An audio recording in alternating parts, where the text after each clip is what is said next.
What you have here is called the poor man's PA. Let's go over it. As far as the price, on the right, the Alto Busker is the least expensive PA top I know of at this moment. Battery operated, that is. Even if it isn't battery operated, I still think it's the least expensive. And that's $350. The most incredible thing about the Alto Busker is the size, obviously, as you can see, and the weight, 12 pounds. There is nothing lighter out there as far as PA tops, especially battery-powered tops. So that's pretty impressive. On the left, matching it up today, because we call this a mix and match channel, and that is the just as famous, or maybe more famous, I don't know, the Mackie Thump Go, also battery operated, obviously larger and heavier, 18 pounds compared to 12, still very manageable, but definitely there's a size difference there. You know, the Alto is so small, people can fit two of those in one carry bag that a normal 10-inch speaker can fit in. So it's pretty unique in that case. So I've matched these two up today, and it sounds good. They're both sitting in the monitor position. All you need is one XLR cable, and you're done. Of course, you know, getting two stands would be even better, but like I said, this is the poor man's PA. So after spending $800, actually it's $820 because you got to add the cable for $20. They can't afford the stand. But after they do a couple of gigs and they earn some more money, two stands will cost you another $100. So that'll be $950 for a complete PA system. Pretty good volume too. The Alto Busker is not quite as powerful, 106 dB. That equals the Bose S1 Pro Plus at 106 dB. I've said from the beginning I was very impressed with the Alto Busker volume and its clarity also. But the Mackie Thump Go is in the next step up as far as power, and it has an 8-inch woofer, so it has a little more low end, of course, and the power is 115 dBs. So there is a difference there. Maybe that's why there's a $100 difference between these two. I'm not sure. Mackie, they both have an app, and I would say the Mackie is the better app though, because it has a mute function. The Alto app is more basic, and the only way to mute the speaker is to pull it down with your finger or the slider, but the Mackie actually has a mute, which I really like, and I'm using in this conjunction. So there you go. I'll show you the back of the speakers, but the Alto has an XLR out that goes to a subwoofer. That is great. I paired up with a very inexpensive PreSonus 8 sub. I'm pretty sure I made a video about that. And the Mackie, unfortunately, has the downside of its XLR out and doesn't work as far as connecting an aux speaker or a sub. You have to go through a subwoofer first and then through the Mackie. It's kind of, I don't know why they did it, but it's not my speaker that doesn't work. Other people have mentioned it, that's a downside of the Mackie. So the way I have this hooked up right now is the Alto is the Bluetooth sending speaker, and then from the XLR out, I have it going to the Mackie, and then from the Mackie, I can use that app to mute it. I can blend it. I can bring up the volume. And it's just, it sounds pretty impressive, these two speakers at this price range. Let me show you the hookup. This shows you the considerable difference in size. The Mackie is like the older brother. The Alto is so tiny and manageable. It's really been popular with the buskers out there. The only problem with the Alto that I consider, and I've told other people on my first video, which I'll link, and I suggest you watch it, because I actually do a sound demo comparing the two. That's a good time to tell you there'll be no sound demo today. But anyway, the Alto, because it's so small, the woofer is 6.5 inch compared to 8. You don't have much mid-range. You don't have much bass. Very clean high-end though. Cleaner high-end than the Bose S1 Pro Plus. Mackie also has good high-end though. So that's not a weakness, I would say, is a glaring. As a matter of fact, the Thump Go has a really good reputation of being excellent SQ, as they say, sound quality. It has a good reputation, especially for the price you're getting.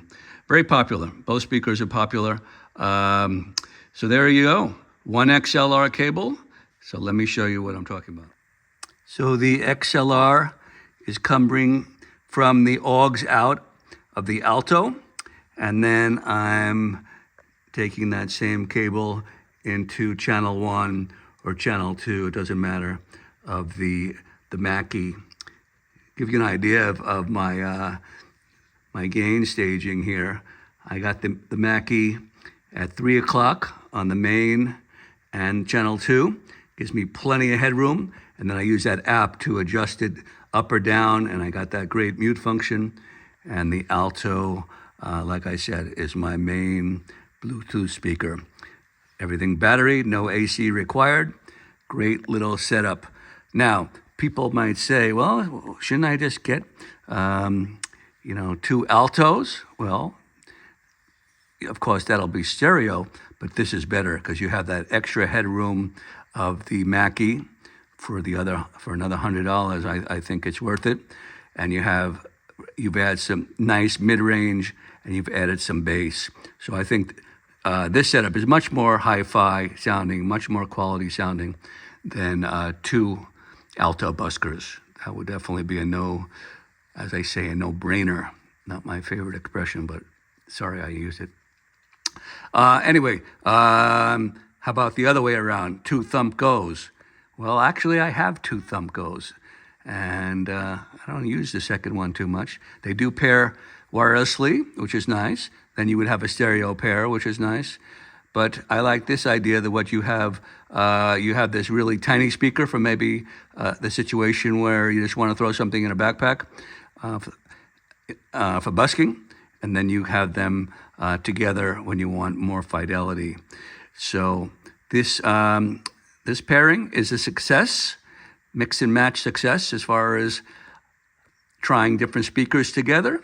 I don't know how many people will do this, but I'm thinking maybe you already have a Mackie Thump Go and you're thinking about getting a second. I would say you don't really need it. You can save a little money, and then you would have a smaller speaker for certain times when you want to throw something in, like I said, a backpack.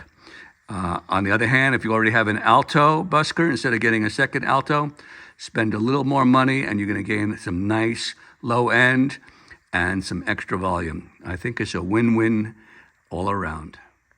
This is an interesting setup.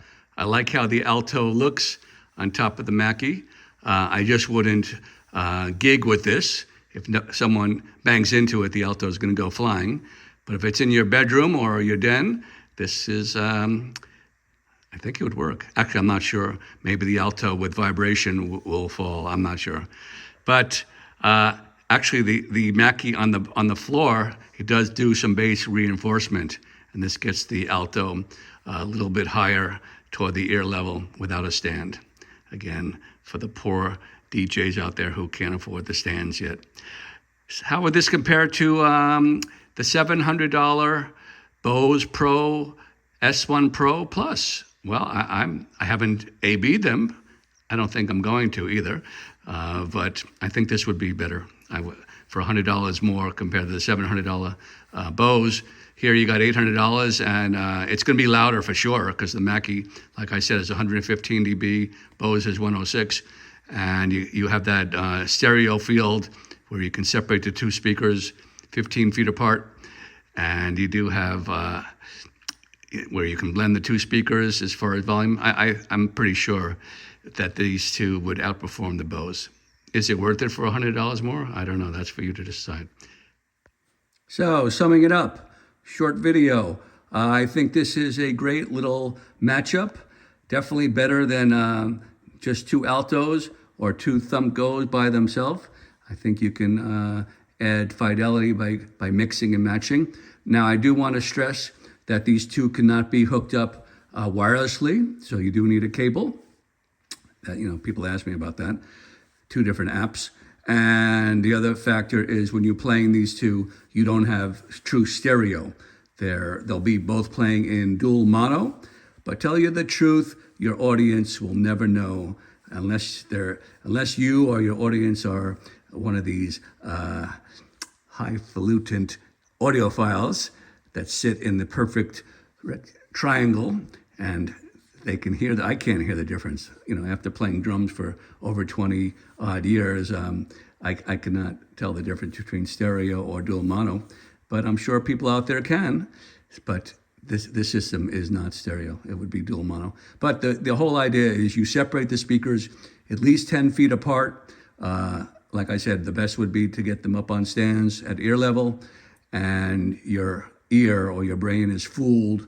It hears left and right images coming, and it sounds like stereo. Put on the comments down below if your ears are so sharp that you can tell the difference. But congratulations if your ears can tell the difference. Anyway, this is Bill. I'm hoping you enjoyed this video, and I think this is a success. Mix and match. Later.